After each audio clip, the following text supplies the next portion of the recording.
It's the 27th of March 1999. An F-117 Nighthawk tears through the dark, stormy skies low over the Serbian countryside. The pilot is Lieutenant Colonel Daryl Zalko, and his mission is to bomb the command center of the Serbian Air Force in Belgrade. It's the headquarters of the force that's going to try and stop him on his mission tonight. Zalko's escorted by F-16 Vipers with missiles that can lock on and destroy enemy radar.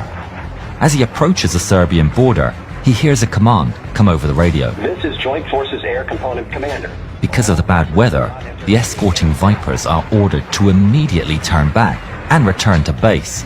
He's on his own. If he's to make it home safely, he has to remain undetected. A ghost. Fortunately, he's in the most advanced operational fighter bomber that has ever flown. The Nighthawk's stealth capabilities make the 65-foot-long bomber appear on radar as if it was the size of a tennis ball, allowing it, so far, to go unchallenged in every mission. That is, every mission until this one. On the ground, an anti-air missile battery is waiting for him. It's under command of Lieutenant Colonel Zoltan Dani. Serbian spies have let him know that the enemy aircraft are coming, and he thinks today is his best chance to take down one of the elusive ghosts. Pretraži nebo. Sweep the skies, Dani orders, and the P-18 early warning radar comes to life. Uključen je. They think at its lowest frequency it may be capable of detecting the enemy planes, Nema cilja. but it also detects clouds and rain, resulting in a screen covered in fake signals. Tražiš cilj. But, looking closely, Dani sees something. Vidim ga. One tiny dot moving through the masses of clouds. A tiny dot headed right towards them. Duh je ovde. Uključi nišanski radar. Uključen je. Imamo 20 sekundi. Nema cilja. Nema cilja. Nastavi da tražiš cilj. Zalko's Nighthawk speeds towards its objective. The computer preparing the drop. Hajdemo opet. P1 I P2, traži cilj. Dani double-checks the low-frequency radar. He can see the target. It's right in front of them. But he needs the SAM radar to get a lock. Nema cilja. The men scan the sky just as instructed. Nema cilja. Yet, the screens remain dead. But then, Zalko opens his bomb bay, increasing the Nighthawk's radar signature just at the wrong moment. Imam ga, imam ga. Fi-2 prati cilj. Fi-1 pratim cilj. Lansiraj.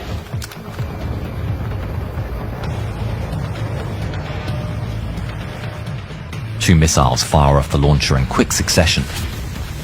Streaking across the sky, Zalko drops his bombs. They follow the path designated by the laser and explode. He soars past the target. It's another mission success, and he ascends to 6 kilometers.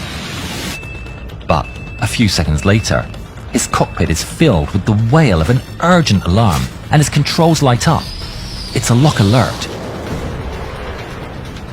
Almost at the same time, he sees the two missiles illuminate the clouds below him, and then break through. They're coming right at him. He immediately breaks into evasive maneuvers. He pulls his aircraft up to try and escape. He's pushed into his seat as he ascends, as the aircraft screams more warnings at him. The F-117 has no chaff, so with the missile locked on, it's entirely on the pilot's actions to try and evade the threat. Time slows.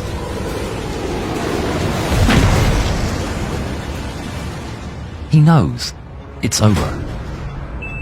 They got me. These are proximity missiles and should detonate near the aircraft. Somehow the first missile malfunctions and races by his canopy. The second missile, though, doesn't malfunction. It explodes, sending out a cloud of sharp shrapnel that perforates the left wing of his Nighthawk. The entire left side is blasted to pieces, illuminating the night sky a fiery orange. The aircraft immediately loses control and is thrown into a wild spin. As the plane spins, Zalko is pinned to his seat and experiences severe G-forces. The spin increases in violence. Flashing warnings illuminate his controls, and a bright flame shines through the cockpit windows as the landscape spins around him. He knows he's in a critical situation. Even ejection might prove fatal, but it's his only choice. He fights 7 Gs of force, 100 pounds pulling up on each of his arms. Fueled by adrenaline, he gets hold of the ejection handles and pulls. In the blink of an eye, the canopy is blasted away, and his seat rockets out of the cockpit. For 1.5, almost eternal seconds, Zalko free falls through the air, stuck to his chair. He's barely conscious, and he thinks that the seat's still inside the plane and that the ejection seat has malfunctioned. But then, he feels the tug of the opening parachute and sees his burning Nighthawk tumbling away into the night. The violence of the spinning wreck is replaced by a total calm. Zalko breathes heavily as he takes it all in. He's alive, but then another thought hits him. Man, Mom is not going to be happy about this. He knows the enemy are going to be searching for him. If he can't fall to the ground unseen, he can still get rescued and get back home with no further complications. But then, he looks up. He notices his parachute is bright orange. He might as well be waving a flare. With his hopes of going unseen dashed, he takes out his survival radio to report he's alive and well. Mayday, mayday, mayday. Vega 3-1. Vega 3-1 going down. Position? Vega 3-1. Last position in aircraft. Point after target. Zalko sees a ditch from above. He doesn't get to say much more before hitting the ground. He's now alone, deep behind enemy lines. Zalko runs for the ditch he saw on the way down. He quickly paints himself with mud and tries to hide as he awaits rescue. News of the downed plane quickly spreads. Serbians waste no time and rapidly initiate a search. All around him, the activity gains momentum as more and more men appear. Men of the Serbian army comb the area, gradually joined by local policemen and civilians as the news spreads. Everybody wants to find him. Flashlights illuminate the fields and trucks roll past on the nearby highway. Zalko can do nothing but sit and pray. Then he hears a rustle in the undergrowth getting louder. Just outside his ditch, someone is searching. He stays still and quiet like a rock, quieting his breath. He hears panting and snuffling. It's a dog. Slowly and carefully, Zalko pulls out his knife. The dog gets closer. He weighs his options. Should he kill the dog? If he did, could he do it silently? He finally makes up his mind to spare the dog, reasoning that if he did kill it, the owner would be quick to follow.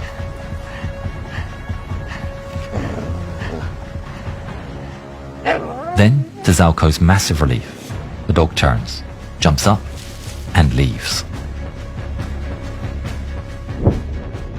The radio crackles to life. Sandio 1. Vega 3-1. Over. Zalko's eyes go wide. They're here. Go ahead, Sandio 1. Over. Vega 3-1. Is it okay to come down there? Zalko doesn't respond. He peeks out of his hiding spot, searching the area for threats. Flashlights shine in the distance. Vega 3-1. If you don't answer, we're going to try this later. He makes his decision. Yeah, okay. Let's go for it. Zalko turns on his infrared strobe.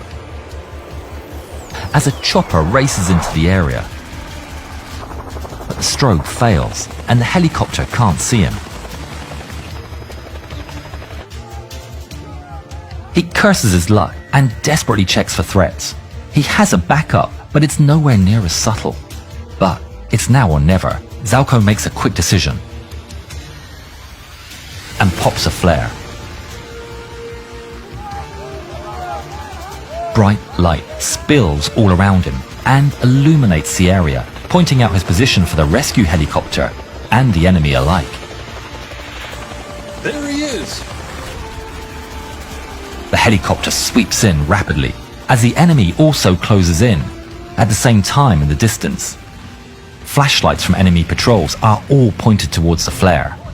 But then another transmission comes through the radio. Snuff your flare. It blinds our night vision. Thinking quickly, Zalko rushes to take the flare and dunk it in the mud, just as the rescue helicopter comes in to land right in front of him, and is greeted by an American rescue team. How you feeling, sir? Great. Now let's get out of here. The field is blasted with wind as a helicopter rises up into the air and exits a scene with just seconds to spare before the enemy spills over the landing site. Zoltan Danny and his crew, to this day, remain the only team to have downed a stealth aircraft in combat. When talking about the incident, Danny would later say, "When it hit, it felt very good." Kao da ste postigli pobjednički gol na fudbalskoj utakmici. The US didn't destroy the wreck, and the Serbian forces salvaged the mortally wounded Nighthawk unimpeded. And today, you can still see pieces of Zalko's aircraft in the Museum of Aviation in Belgrade. Zalko always expressed a desire to find the man who shot him down and congratulate him. He finally got his wish in 2011, just 12 years after the incident. The end of the 20th century was packed with unforgettable military stories. Here's another one, what many call the last tank battle of the century.